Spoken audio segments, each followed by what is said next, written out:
that's meant to grow. Find it in the afterglow.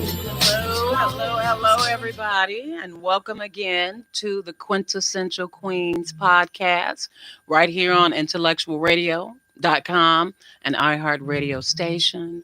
Today, my guest is a good friend of mine, and also an artist, a poet, a speaker, Mickey Adams. Hey. Hey, put your hands together for Mickey Adams. How is everybody doing? How you doing, Dee? I'm doing well. It's not freezing like it was last week. Look, it must have really been cold at like 15, 20 degrees. We saying, oh, it's warmer outside. We got a heat wave going on. I better not see nobody out here in shorts, though. I'm already seeing it, so you don't have to worry about that. So where I'm here, you're here. We're two queens here discussing Absolutely. business and artistry. Yes. So what we decided we were going to talk about, because Mickey is such a great poet, using poetry as a coping mechanism. You know, where I don't want to say mental health is all the rave, but there's a lot more attention put on it. It is. For better, and a lot more attention to manage and keep things great for all of us, you know.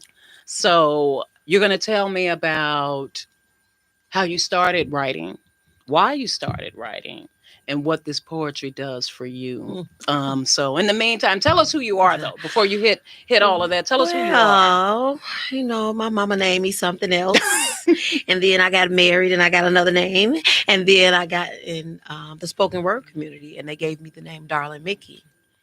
I got that name. Well, I was very shy on the stage. I was always nervous when I get on the stage and I would always forget my piece. And I decided to write an erotic piece. Oh. And when I wrote the erotic piece, when somebody in the spoken word community gives you a name, that's your name. That's just it. You take it, you accept it, whatever it is, that is who you are.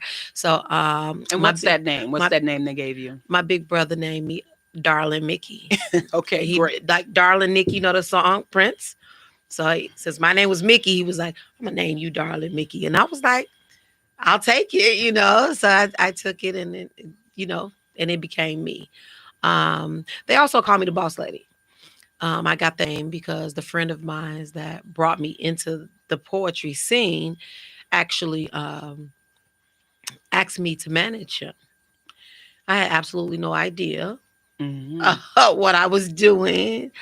But I just did the research. I did my homework and I literally put everything, I had into it because guess what? It was my name going to be on it at the end of the day, because walking around saying, this is my manager, this is my manager, this is my manager. And if I'm your manager, people are going to be looking at that. So you got some real on-the-job training. I got what we call yeah, on-the-job that's training. Absolutely. You don't really know what you're doing, but you just know you got to do it. You got to get it done. And that's that. Those are, you hear somebody say, "Hey, boss lady," I mean, "Hey, that's me." That's who you are. You know, that's who I am. Tell me more. Tell me about the poetry. When did you start writing, really, and what from that moment to what it has evolved to?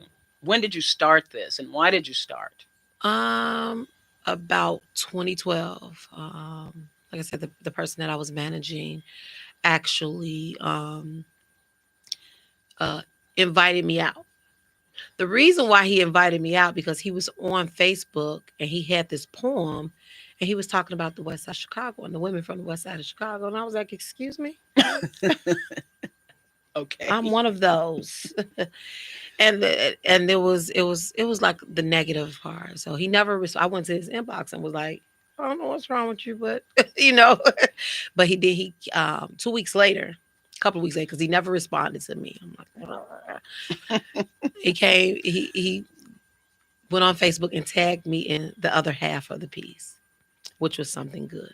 So you were able to give the correction or the rebuttal? I was Is that what you're saying? No. I was excited. I'm like, okay, that's something good. He was like, maybe you should start coming out to poetry more often, because since you only one-sided. And I was like, oh, no, maybe you should start coming out. Not often. You should come out, because I've never been out. The first time I tried to go, I literally had to spin out on the expressway. I was living in the far west suburbs at the time. And I was like, I'm never going there. That's bad luck. So then the weather got better. I went and in 12, almost 13 years, 12 years, I've missed one of these sets. Our set is called Eddie's Sundays that we do every first Sunday of the month. I was going to ask you, is that the Eddie Yeah. Sunday where that's where I first saw you reciting and reading and spitting your artistry, even though we worked together Yeah. and you said, yeah, I'm a poet and we go on tour. And it was you with other poets and artists among you. Yeah. So you started in 2012. Somebody's inviting you into the community. I get there. I was shaking like a leaf on a tree my first time. I wrote a poem about my aunt actually had just got diagnosed with breast cancer. And wow, it was hurtful. So I told them that I was doing a poem and they all came out. And baby, let me tell you, I had that paper and was just shaking. And I couldn't do anything. But the audience encouraged me to turn around, turn my back to them. And I felt like it was rude, but I did it. And I got through the poem. And they were so excited for me and clapping for me. It felt so good. And that's what inspired me to stay. I never wanted to leave that place. Oh, I was there every first Sunday. You would see me all the time. I'm there every first Sunday of the month. I became the person that served the food. Oh, you everybody. Oh, I was the everything person. I'm the person you see when you walk in the door of Eddie's Sundays right now today. You're the door So person. I'm the door passing person, out the food person. I sell the shirts, the vendors. I'm everybody. So and, they and know. you're also up there on that stage. And I also get on the stage as well. So you were saying that your aunt had got diagnosed with cancer. Mhm. So you wrote a poem. So since we're talking about this as a coping skill, tell me how that came about for you. That particular poem was telling her to survive. Like, we have your back. We are here with you. We know you are a fighter and we're fighting with you. And she mine passed, so as but a very, very strong individual. They put on in front of Chicago Sun-Times because she wound up getting a new heart. It was just it helped. This particular poem helped her more than me. She was like, because at first she just literally wanted to give up because she was like, why me? Why do I have to suffer from this? Why do I keep going through things? And so she just that helped her. Of course, I have other pieces that help me. I have a poem that I wrote for me about my dad. And just, about addiction. And I felt like I was assisting in hurting him and maybe Enabling him? killing You're him. saying you felt I like you were definitely was his enabling him? enabler. I was definitely his enabler. And I just had to, I wrote it to him and I told him, I say, when we encounter each other, I need you to hear it because I need you to know how I felt. And this is how I feel about you. I'm not insulting you. I'm telling you I love you. I'm telling you that I can't enable you anymore, but I'm here for you. So you communicating with your poems and your Absolutely. poetry. Absolutely. That's like your voice and your mouthpiece. Absolutely. I like that. That's Yeah. interesting. That's a different perspective that I didn't see. Yeah. That you could read this poem or recite this poem to get across what you want to say to a loved one or anyone. Yeah. I like that. I like that, Mickey. That's Yeah. that's new to me. That's new to me. My dad is old school, so you can't. Your dad is your dad. What he say goes, even if he wrong. That's who he is. And so to just go and tell him something, you can't just go and tell him something. I had to push play. I had to push play on my CD, for him to hear it. Somebody else had heard it and then told him about it. And he was excited because his name was in the poem. And then when he heard it, he frowned up, but he heard me. He heard me and he respected it. My dad is very, very, very loving. Will give you his shirt off his back, so. But he's my dad. He's stubborn. Ooh, baby, stubborn as a brick. You can't tell. I can't call him by his name right now today, and I'm almost 50. Dad. So, So this is great. This is great. So it's not only did you use it to help you cope with grief, you're using your poetry to help you communicate with your loved ones. Absolutely. You were saying that the first time you read a poem, audience told you to turn around so that you could read it. Girl, yes. When we were having this discussion, you told me it's a difference between reading and reciting. What is the difference? Well, the difference, well, we talked about difference between spoken word and poetry. So literary, what we would call literary poet, a poet would be the person that usually they their writing isn't to perform. Their writing is for books, and you can read your poems, read their poems in books. Um, Spoken word is basically performance poetry. You do that so you could be able, because a lot of spoken word artists are very animated. We speak with Yes. our hands, and this is what we do, and so um, we are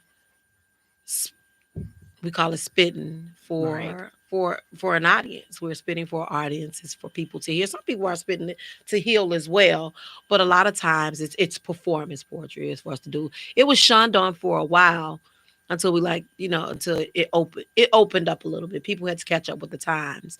Um, I also was told that write if I'm not writing for a purpose, like I'm not this revolutionary, or this person that is on the front line, or religious, whatever it is, to send a message, whatever message is that they want us to give, that I shouldn't be writing. So they I, told sh- I you if you shouldn't be don't have performing. a main intention or goal, like, you shouldn't perform, you shouldn't write. I How did you shouldn't, counter yeah. that?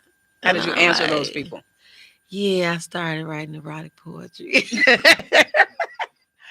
I started writing erotic poetry. That was your answer? That was my answer. It was like, so Chicago is like, like bred it a lot of spoken word artists. Like we are like the root, where we Love Jones, the movie. Here, Chicago, set here, right in Chicago. So we are spoken word. And so we held it close. Like, you can't get paid for your gift. You can't do this. So we held it like this is a gift. And this is why we do it. We do it for the revolution. We do it for the people. And we do it for that. Now we do it for entertainment too. We do it for entertainment too. We Love Jones is a whole movie. That's entertainment. And So I've enjoyed everything that I've seen. yeah, You all invite a vast array of poets from yeah, all over the country, not just from Chicago, yeah. all over the country to Love it. perform at Eddie's Sundan on Mhm. your tours. Absolutely. And I've enjoyed a lot of what I've seen. I'm so glad. It puts me in the mind of Def Jam a little bit. Not that Yeah. y'all doing your We own thing. trying to You be better. You bougie like better. that. Hey. But it reminds me of that Yeah. there's a performance along with your words. Yeah. So since we're talking about that, do you have some words to spit for us right now? I could do a poem, I do poetry. Um Spit, poet. Spit poet. I wrote this piece. Another thing about a lot of poets don't like to give, well, they used to, that we would call it a soliloquy, where we would give this whole little story about why we wrote this piece. They just want you to get into the poem and just go. But it's been becoming very popular that we would tell the story right before we wrote the piece, tell about how we wrote it. But anyway, I wrote this poem about my hair or lack thereof. I know this poem and I like this poem. I like this poem. I'm pull back a little bit because it's a little. Pick your afro, daddy, because it's flat on one side. Well, you need to pick your afro, daddy, because it's flat on one side. And if you don't pick your afro, baby, you'll have the other side. I had an argument with my hair. And guess who won?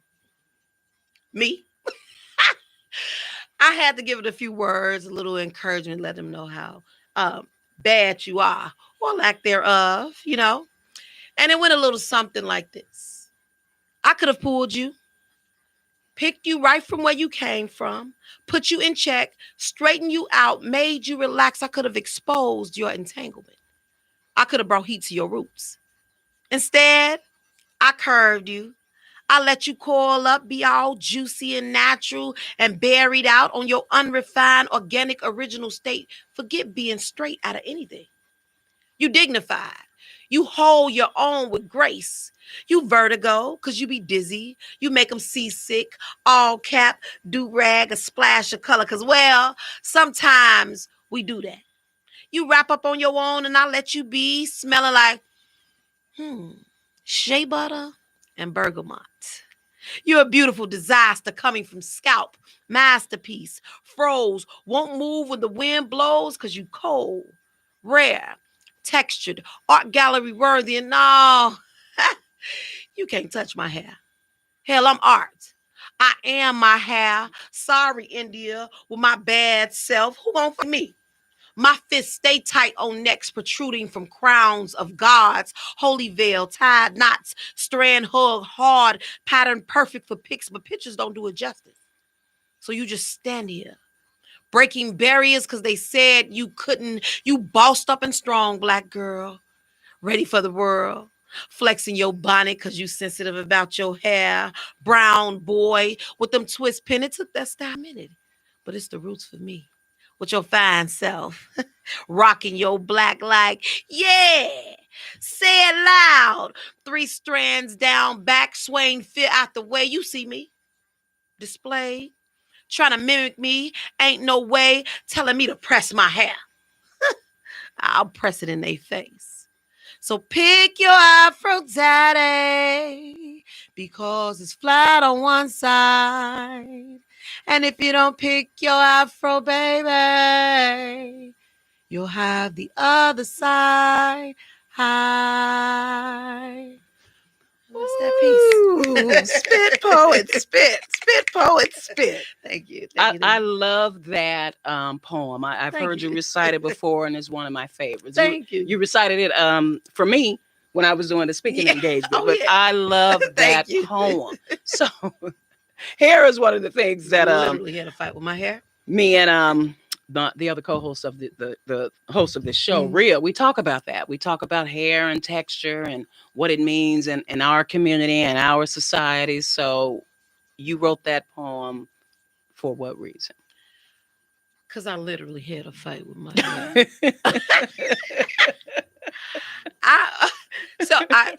If you slide through all my pictures on Facebook, baby, listen, I had a hard time, good time, hard time, good time, good time, hard time, hard time, hard time, hard time, hard time, hard time, hard time. Didn't know if I wanted to grow it. Say it long. You won't catch me in too much weave because I'm one of them people that need to just take it off and sit it down. Okay. I gotta take it off and sit it down. It's just like my eyelashes. I need to pull them off and sit them over there and put them back on tomorrow. No long-term commitment. You like a Listen, bad boyfriend when it comes to hair. It has to go. No long-term commitment. Listen, it has to go. I wore a couple of wigs, wasn't good for me.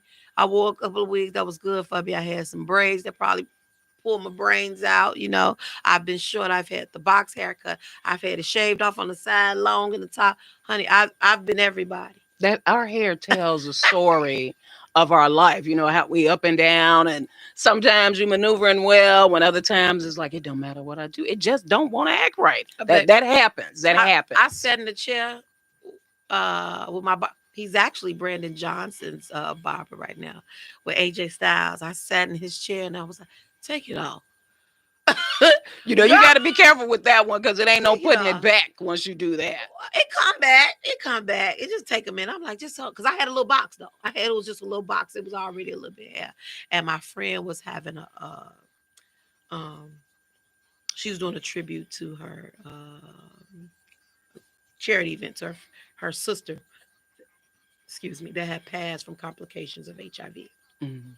And I was like, chop it off, turn it red, baby. We finna go on up in here and do it. More of a statement, like using this as a statement and coping. Displayed, trying to mimic me, ain't no way. So, you know, when I went, she was like, girl, you turned it red. I was like, I sure did. You see me. So yeah, and I absolutely enjoyed it. I was so proud to walk around with red hair. When I first cut my hair in the little box, I had on this little shawl. And I was walking down the street. When I said, ba, ba, ba, ba, ba, ba, they was blowing. I said, okay, hair. This is what it is. This is what it's like to be. That's what it's about. I like the way you put those two together, though, because we were talking about your writing of your poetry as coping. And hair has been used as coping statements as well. A lot of people have friends that were diagnosed with cancers and wanted to undergo certain treatments. So they shave their heads with that friend, their support. And Coping and support. I love that. And you found that in this community where you all are, you're reading poetry and expressing your artistry. Tell me how poetry and coping has evolved for you from then to right now to this day. How are you using your talent?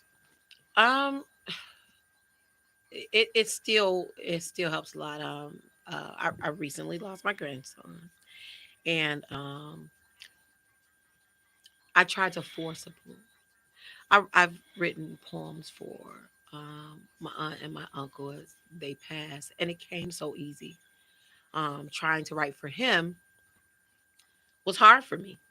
I tried to force something and it did not come out. It just wouldn't. And and I was talking to my friends and tell them like it just won't come out. I need to be able to grieve. This is really ailing me, and I feel like that I use my poetry, to help me heal. And I'm like, if I write it, maybe I'll feel better. And it just wouldn't come out. They was like, no, it comes out in due time. It comes out when it comes out. Whenever your poems come, they come. Whenever it's time for your healing, it'll come. That's how it is. I literally could be in Home Depot, which I got the other day. I was in Home Depot and some lines for a poem came to me. And I started writing right there. I sat on the bucket and hurried up You and said put on the those bucket. words down. Honey, listen, I will, first of all, I will forget everything. But just I needed to keep those words because I had slowed down on writing because I literally still in the grief stage. So I've slowed down on writing about anything, but I have a few shows that's coming up. So I was like, oh, I need to write a poem for this show. And I had been thinking about it. And I saw something in Home Depot and I'm like, I sit down, I'm like, oh, and it just comes. And I can write a poem in one sitting. That's how I like to write my poems. So your inspiration comes from anywhere, a lot of Anything, places. anything. I can see somebody, hear something, scroll through Facebook, see some colors, anything. And that's a lot of times with all of us. So, I like the correlation of what you were saying about how you write, that you tried to force it and it didn't work. oh no, Such is life. You can't force things. They don't work when you do that. they And don't. that things come in due time. So Yeah, that's healing and with your yeah, artistry. You have a venue I where do. the artistry is performed on the It regular. is. Tell me about Tag. Tell me about it and what you all Tag. doing there. Tag is the artist grounds. The artist grounds. Um, the South Side is such a beautiful place, right? And they have so many beautiful Black-owned businesses. And every time we wanted to do an event, we would have to take it to the South Side. And I was like, we need something on the West Side. What can I do? And I looked and looked and looked again, trying to force it. And then boom, Tag literally was right there in my face. I drove past this place every day, and it was there. And when I wanted it, an alderman had the space, and I'm like, man, I'm like, but she ain't gonna be there for long. She just campaigning. Oh, she just She not gonna campaigning. be there for long. It was her campaign. I'm like, I'm gonna get it. I'm gonna get it. I'm gonna get it. I watched and watched and watched and watched. I was just trying to get my partner to get it, and he wasn't doing. I was like, I'm gonna get this place. I don't care whatever it is I got to do. I'm gonna get it. So when I saw it, I'm like, okay, this is Tag. This is the Artist Grounds. I think we had another name for it, and then finally we decided this is the Artist Grounds, and we want a space because we are artists. When we go in most spaces, they don't understand artistry. They're just like, oh, we're renting you this space. No, we need different things. We want a stage. We want a mic. We need speakers. We need space to put chairs. We need to be able to do that. And just we need the space of our own. We need this time. We need a certain time. We need this. We need that. So this the tag is a place for artists, and we want to be that hub that everybody comes to. We have residencies where artists can come in that you know their rate is completely different from somebody else's rate. They say, oh, they can do something on a regular basis for a set amount and come on in and just do their thing. We absolutely love that, and that's what we want to continue to keep a space on the west side of Chicago.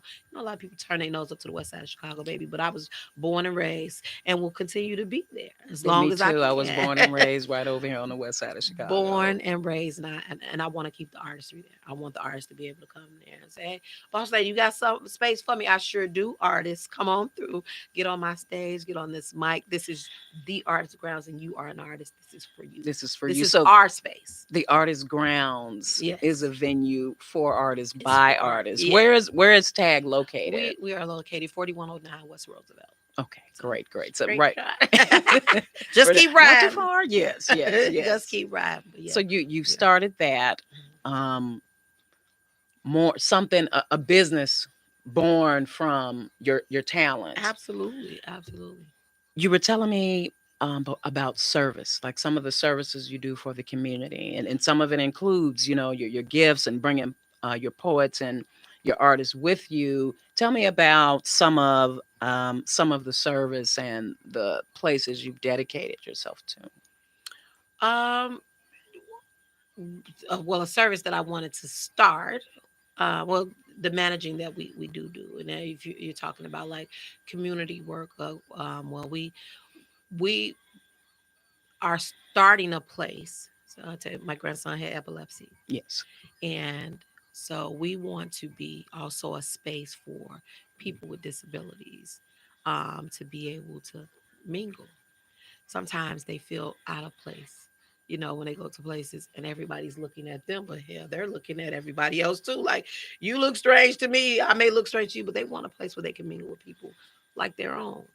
And I just felt like he was going to need that place. He was going to need that space to be able to connect with people like him, because he may be uncomfortable with not being in a space with people like them. So I want them to be able to have a social environment where they Yes, a can social mingle, environment. I talk, like that have too. coffee, whatever it is, dance, party. They'll even have a spoken word show, for people with disabilities, and just have their space to do that. So we're trying to maybe do something monthly or quarterly for people with those type of disabilities. One of my friend, Michelle Cadena, she is an advocate for people with disabilities as well. And she had posted a lady that is doing like a Valentine's Day event for people with disabilities. And I thought that was so amazing. I was like, you don't even know, girl. I already had that on my head. I really wanted to do this, and I want to connect with this young lady to be able to do that. And that's something that I really, really want to stay connected to, with people like that. So these are great endeavors with wonderful purpose and intention. I know you were telling me you also have some community service with You Can Turn It Around and Hood Raised. Oh, yeah. So you can turn it around. Literally service the community. Antoine Belmer is the founder and president of You Can Turn It Around, and he serves the community in any way or any form you can name. He is literally out there in the community. He has coined himself Mr. Opinionated, and yes, he has an opinion, and he comes out. He has a movement called Capture Love as well, because with You Can Turn Around, what he does, he is helping the community, giving back to community things they need. He's giving away food. He's had an event, Year of the King, where he's honoring men. Of course, there's a lot of things that we have for women. We're always honoring women, and yes, we're great. But there's also great men, and he has put together that for men, just honoring, men of the community, men that are activists of the community as well. So just You Can Turn It Around is definitely, I'm on the board of that 501c, and any type of, like, he's the person you can reach out to if you want something done for the community. You Well, definitely funny you should say call to that, because serve as I've well. reached out to him already, and he's going to be a guest. He's amazing. He's going to be one of my guests I love him. here coming up soon. I I know him very well, and I like that it's community. We're not forgetting about our community as we do things for ourselves. As we reach certain levels of success, oh, we're not forgetting to reach back. So, he and has it's honey, when I say he has a list, called to serve, You Can Turn It call to Around, serve. Mr. Yes. Opinionated, Capture Love. Like, he is really a community activist, and he has been taking pictures for a poetry scene, I think, for about 15 years. Years. It's He been just years. comes out and just takes makes us look, honey, listen. I've seen some pictures. I was like, that's me. That's you. Okay. That's you. One of the pictures he did take is I use as advertisement for this, See, that you would be talking. man. It is great, and the service is great. It's really the service for the community that I hone in on, and the several ways we can serve our community, Mhm. and to actually get out there and start doing it. Mm. Part of you told me about Hood Raise, that you all did some things. Although it's Hood Raise is a business, you all made yourself very available for the community to do many things. Tell me Yeah. about some of those things. Um, Absolutely. He uh connecting with Hood Rays. We've did so. What he does, he mentors. We started off in a school actually, just working for the schools and with kids, and realized that they realize that they like poetry. A lot of people don't know that we spoken word or poetry is the root of music, art. I mean, music, rap, all these things. So you have to put these words together. You're a lyricist all together. Um, so what we do, mentor people that comes into the poetry scene and say, hey, I want to do this. Um, and how can I do this? I saw you get up there and you did this and did it like this. And they'll come and ask questions. And it's okay. How can I do this? How can I deliver this? How can I speak? How can I be able to get up there and do like you? Because we've been literally, we've took our audience on tour. How we rented a bus and we had a DJ on the bus. Shout out to DJ Monty. He's now, I think he lives in Berlin now, for works for Nike now. But he came here from Hurricane Katrina when all that disaster happened. And Many he years said, ago. we'll come. He's going to be our DJ. We were so excited. And we took 50 people from our audience and we drove 11 hours. They decided to get on the bus. You can get to Atlanta in 2 hours on the flight. Boy, y'all do anything to get that standing ovation, huh? Let's bring them with us. Listen, Make sure you clap when we finish. listen, those 50 people said, and so we combined with because our um, open mic has been in a barbershop for several years, maybe for about 10 The of the years that was in salon. Ceylon. AJ Styles Beauty. Shout out to AJ Styles Beauty and Barber. Ceylon, as we call it, 624 West North Avenue. He has opened up his space for us to come there. And so there's a hair show that they do, a big hair show that they do every year. And it was in Atlanta this year. I'm like, why don't we take the spoken word and the hair community and Put it jump on this together. bus? And baby, they came out. It was absolutely amazing. We had a great time. We at a 5-star hotel and we ate at Ruth Chris.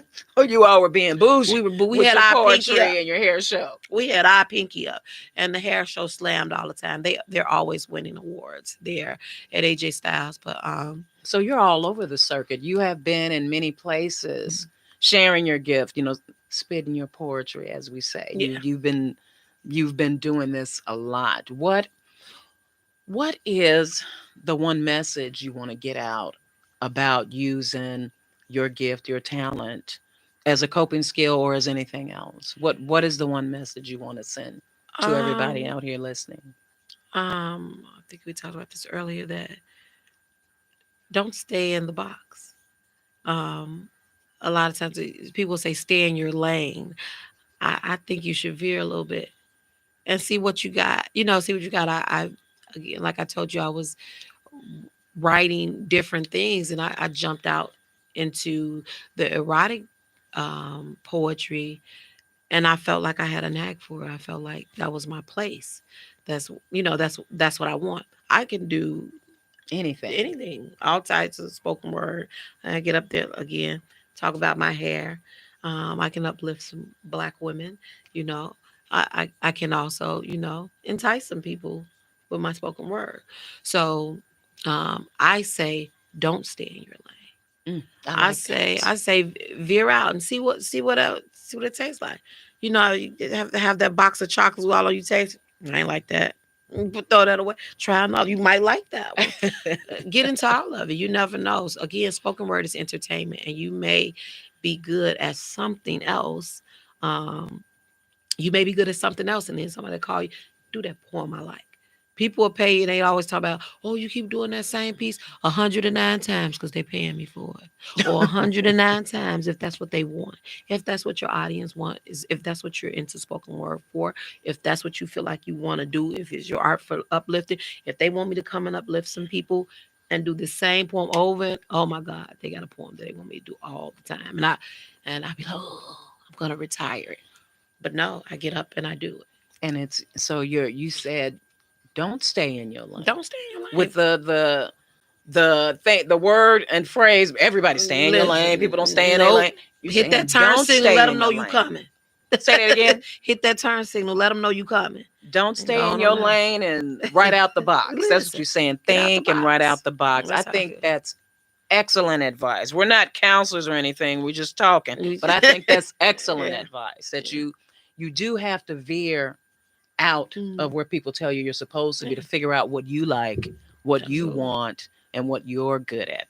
I think that's a great message, Mickey. You got any more spitting for us? I might got another poem. Maybe. Give us another poem. I had one in my head, and then I want to do this other one. Let's see.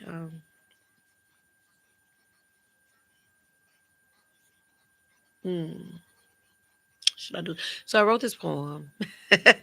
I wrote this poem, and it was we've all dealt with some type of racism, right? Say that again. I didn't hear Racism, you. and sometimes we don't even know it. It come in so smooth. Sometimes they ease it in on you, or it's very blatant. Somebody will follow you in the store. Well, in the workplace, I dealt with flat out. You wouldn't believe flat out racism. So I work in the mental health community. You wouldn't think it would be like that, but it's like that. My one of my coworkers at the time, well, he was a nurse's manager at the time, and had came on a unit and yeah, he insulted me. Well, what I thought was an insult, and I wrote a poem about it. He called me "Ain't Your Mama," and I replied with pride, "I ain't your mama." Without hesitation, I was dismissing my race and roots. I tried to coot my ancestors, retune what I assumed was a negative. And you stand here peacock strong. You stand here peacock strong with your Caucasian privilege. I'm sorry. I get emotional doing this piece because this it, just give me a second. Take your time and tell us what it is. You're not the only one that experienced what you're experiencing. So that's why, we got a voice. Let's use that voice and let people know how you feel and what's going on. So he insulted me, and I get emotional when I think about it because he was right in front of um People at work. A people at lot of work. us have gone through some very difficult situations at work. A lot of us have, and we've all been talking about how policy needs to change. So Yeah. you'll be surprised, or maybe you won't be, how many people can relate what it is you're getting ready to discuss, or the poem you're getting ready to read or recite for us. Okay, I'm gonna read it just in case I get emotional. You call me "Ain't Your Mama," and I replied with pride, "I ain't your mama." Without hesitation, I was dismissing my race and roots. I tried to coot my ancestors, retune what I assume was a negative, and you stand here with your Caucasian privilege, and me with my slave mentality bent in anger, suppressing history from my descendants. I stole culture. I buried it behind the defense for my ignorance. I thought I was the resemblance of Lucy Ricardo. I really thought I was with Lucy Ricardo. And that's what I bellowed. And as my coworkers stood around and all I could do was think about the coils of my hair. How I spent the entire morning combing them to strands and straightening my roots. And I accompanied it with a scarf. And my reflection was perfected with the setting, and you just killed it. I dropped tears because I didn't know me. I didn't realize that I was pierced so deep that the DNA from innovators ran rapid through my blood, that the cover-ups couldn't blur long lines of pioneers, timelines of ideas not publicized. See, I was blind to the fact that my bandana was an artifact. It held centuries of identities, sense of creations from kitchens, nappy necks, twist pent from imaginations, braids, bonded, pull edges, locks, lifted, tucked neatly to prevent the disruption of duties. So how dare he? No, how dare me? Ancient Mama was my grandma. And Ancient Mama probably fed your grandmama. Her nipples held stories. Her areolas were laced with more faces than minstrel. It spilled milk on plenty chins, unlike her kind. See, her story ain't for your kind to laugh. That hair accessory was worn at bath time for your young. I deserve gratitude because your mammy was too booge to labor her own parental duties. And what you thought was an insult lingered in the air, and you just stand here with the smirk and I with the frown, and it should have been the opposite. I should have grinned in arrogance. My heritage was placed on my head like a crown. Your scowl, your crooked scowl was your own identity crisis. So you tried it in the most condescending tone. You tried to deflect attention from your own flaws. And although you walk with your head straight, I knew that twitch in your hip had an agenda. And I didn't need your minority report. I knew you believed that your skin was the superiority that would keep you exempt from bigotry and discrimination. And I guess it did. Because you're the CEO now. You call me Ancient Mama. And I replied with pride, I ain't your mama. But then again, maybe I am. Oh, I like that. I like that. I like that. I love it. Yeah. I love that. He really, really hurt my feelings. And I brushed it off with an insult back. I threw an insult right back at him. And me saying that I was ashamed to be called Ancient Mama was my problem. After I sat and thought about it, I'm like, and you mad or no? Because So I can wear this You're bandana. learning through this, right? Through your Exactly. poetry. And Yeah, I had a bandana on, and I thought I was cute, honey. I'm standing there. He walks up and was like, "You and your Ancient Mama." I'm like, "Wow, did you really just do that?" So he felt like it was an insult, and I should have been proud to tell him, but I snapped back real quick. and you learned from it because And this is your poetry. It's Yeah, coping skill. absolutely. So I'm enjoying this. We could go on forever, but we're not. I want to thank my wonderful guest here and my friend. This is my friend right here, Mickey Adams, Yes. boss lady, darling Mickey. that.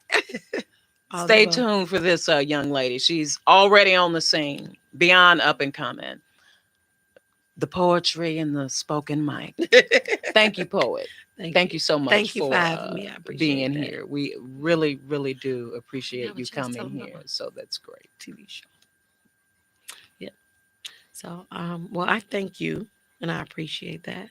If you guys would like to hear more of my poetry, they can follow me on Instagram, OMTV20, also Facebook, Open Mic TV. We also have a channel on Roku, actually. So if you guys can download the channel OMTV, like Open Mic TV, on your channel, is absolutely free to download. We do have premium content that is only $1.99. Support your local artists. It is for us, by us. So it's for artists. Something by else is artists. for artists, but OMTV, where we can see you and OMTV. other You can artists see me and reciting and other artists. reading. Actually, spoken word competitions, slams, all of that. So just Okay. download us for free. Thank you. Thank you. Thank you Thank so you. much. All Thank right, you. everyone. Thank you for joining us today. Me and my friend Yeah. Mickey Adams right here on IntellectualRadio.com and iHeart Radio Station. This has been the Quintessential Queens podcast. Thank you. Get your glow up.